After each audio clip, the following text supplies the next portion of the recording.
என் சமகால வாழ்வியல் சக பயணிகளுக்கு அன்பு வணக்கங்கள். நீதி வகுப்புகள் மாரல் ஸ்டோரிஸ் என்பதை நாம் பள்ளிக்காலத்தில் அறிமுகப்படுத்துகிறோம். அதற்கு ஜாதி, மத, இனம், மொழி, கால, தேச, வர்த்தமான அடையாளங்கள் எதுவும் கிடையாது. ஜஸ்ஸின் பெர்சானம், ஜஸ்ஸின் ரிம் என்று சொல்லக்கூடிய தனிமனித உரிமையும் கடமையும் அடங்கிய தனிமனித நீதி உலகிற்கு பொதுவாக நாம் கடைபிடிக்க வேண்டிய உரிமைகள், கடமைகள். ஜஸ்ஸின் ரம். ஜப்பானில் எப்படி ஜென் தத்துவம் இருக்கிறதோ, சவுதி அரேபியாவின் துருக்கி வரை எப்படி சூபி ஜெயின்ஸின் நீதிக்கதைகள் இருக்கிறதோ,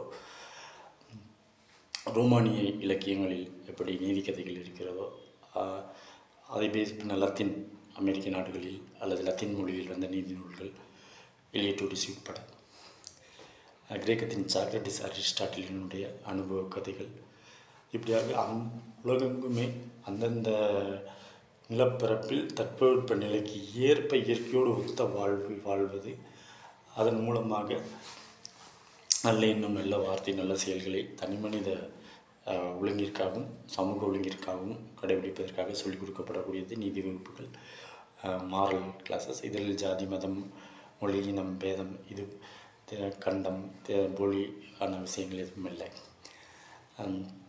சாக்ரட்டிஸ் ஒரு முறை தன்னுடைய சீடர்களை ஒரு பொருட்காட்சிக்கு கூட்டி போய்விட்டு அவர்களின் பணத்தையும் கொடுத்துவிட்டு அந்த பொருட்காட்சியில் எதையும் வாங்கக்கூடாது என்று சொல்லிவிடுவார். முதல் நாள் 10 நாள்கள் அரிஸ்டாட்டில் உட்பட எல்லா மாணவர்கள் பொருட்காட்சிக்கு பணத்தோடு போயும் எந்த பொருளையும் விரும்பிய பொருளையும் வாங்க முடியவில்லை என்று கோபத்தோடு முதல் நாள் திரும்பி வருவார்கள்.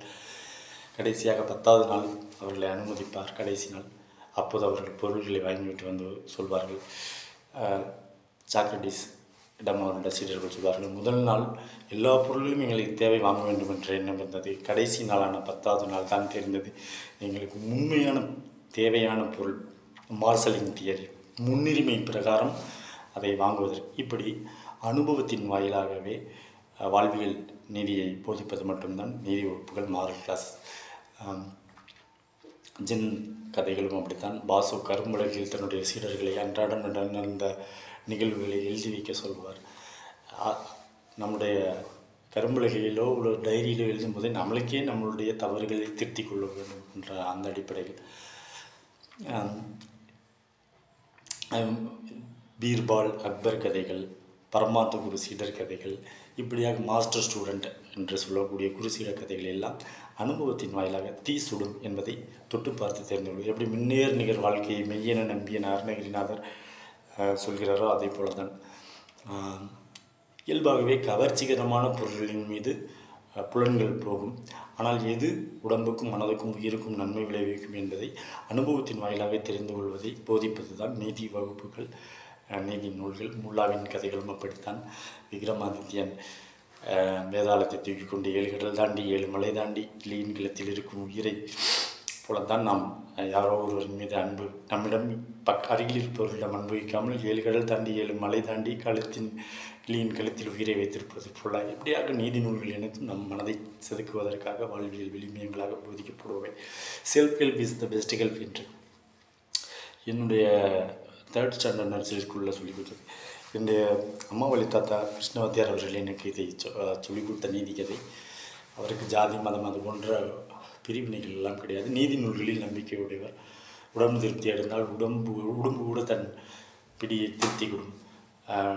பட்டினத்தாரின் பாடல்கள், இப்படி எல்லாவற்றிலும் நீதி கருத்துக்களை விவேக சிந்தாமணியில் ஆபத்துக்கு உதவா பிள்ளை, அரும்பசிக்கு உதவா அன்னம், தாகத்தை தீரா தண்ணீர், தரித்திரம் அறியா பெண்ணீர், பாவத்தை தீரா தீர்த்தம்.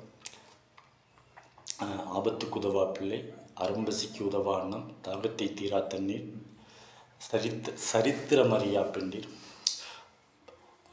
கோபத்தை அடக்கா வேந்தன், குரு மொழி கேடா சீடன், பாவத்தை தீரா தீர்த்தம், பயனில்லை வேலும் தானே. விவேக சிந்தாமணியில் அதிவீர ராமபாண்டியர் சொன்னதான் என்னுடைய அம்மாவளி தாத்தா கிருஷ்ணவாத்தியார் சொல்லி நான் அடிக்கடி கேள்விப்பட்டிருக்கேன். அதற்கு அவர் சொல்லும் பொருள் விளக்கமே ஆக்கப்பூர்வமானதாக இருக்கும். எந்தவித எதிர்மறையாகவும் இருக்காது. ஆண் பெண் உயிர்களை அவர் சமமாக பாவிக்க வேண்டும் என்று கருத்தில் சொல்லியிருப்பார். அந்த self help is the best ஹெல்ப்புக்கு என் தாத்தா, அம்மாவளி தாத்தா சொன்ன கதை இது. ஒரு அப்பா 5 மகன்கள். முதல் நாள் வயக்காட்டுக்கு அப்பா கூட்டிகிட்டு போவார் அறுவடை செய்கிறதுக்காக. அப்பா இன்றைக்கி அறுவடை செய்ய போகிறோமான்னு கேட்பாங்க பிள்ளைகள்லாம்.